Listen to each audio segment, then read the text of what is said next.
سب سے پہلے میری قوم کو میرا سلام اور بلوچ شہیدوں کو جنہوں نے ہمارے بہتر اور خود مختار کل کے لیے اپنی جانیں دی۔ اس وقت آپ لوگ کو پتہ ہے کہ ہمیں جیل ٹرائل کا سامنا ہے جو دا جیل میں چل رہا ہے، جس میں بے بنیاد کیسز میں ہمیں نامزد کیا گیا ہے، جن کیسز سے ہمارا دور دور تک کوئی تعلق نہیں ہے، ان میں بھی ہمارے اگینسٹ FIR درج کیے گئے ہیں، اور ہمیں ان میں جو ہے منافقانہ اور جو اسٹیٹ کا کردار ہے وہ بالکل منافقت پر مبنی ہے۔ ان کے جعلی گواہ ہے، ان کے جعلی مقدمات ہیں، ان کے 2 نمبر جج ہیں جو آتے ہیں وہاں پہ، اور ایسے ٹرائل کیا جاتا ہے جیسے وہ جج خود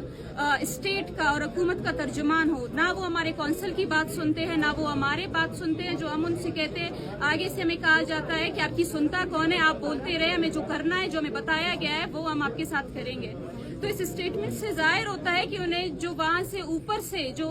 ISI، جو MI، جو اسٹیٹ ہے یا حکومت ہے، اور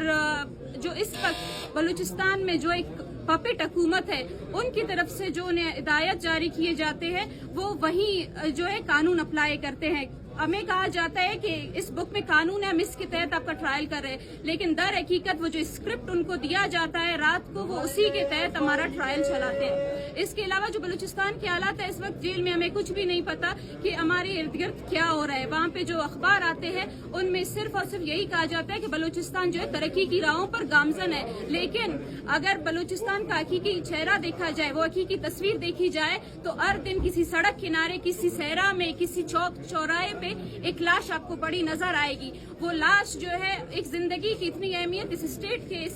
جو ہے حکومت کی نظروں میں نہیں ہے جتنا کہ ایک روڈ بنانے والے کے، جتنا کسی پنجابی مزدور کا۔ میں کہتی ہوں اگر وہ پنجابی مزدور کی زندگی کی اہمیت ہے تو ایک عام بلوچ نوجوان کی زندگی کی بھی اہمیت ہے کہ اس کے بھی کیس کو آپ کو رپورٹ کرنا چاہیے اپنے اخبار میں، آپ کے نیوز چینلز پہ اور آپ کے پوڈ کاسٹ میں۔ لیکن اگر دیکھا جائے تو بالکل بھی آج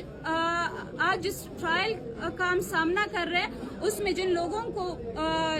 کہیں پہ بھی مارا جائے تو ان پہ کہا گیا ہے کہ ان کو ڈاکٹر مارنگ بلوچ کے اماں پر مارا گیا ہے، انہیں بیبر بلوچ کے اماں پر مارا گیا ہے، یا شاجی کے اماں پر مارا گیا ہے۔ لیکن اگر اس ملک میں کوئی قانون ہے، اس میں اگر آئین فالو کیا جاتا ہے، تو آپ ان مقدمات کو باریک بینی سے دیکھیں اور پھر یہ فیصلہ کریں کہ ایک سیاسی تنظیم، ایک پرامن تنظیم کس طرح ایسے پرتشدد واقعات میں ملوث ہو سکتی ہے۔ بلوچ یکجہتی کمیٹی جو پاکستان کے آئین و قانون کے تحت اپنے تمام تر جو ہے کام کر رہی ہے، صرف اور صرف جو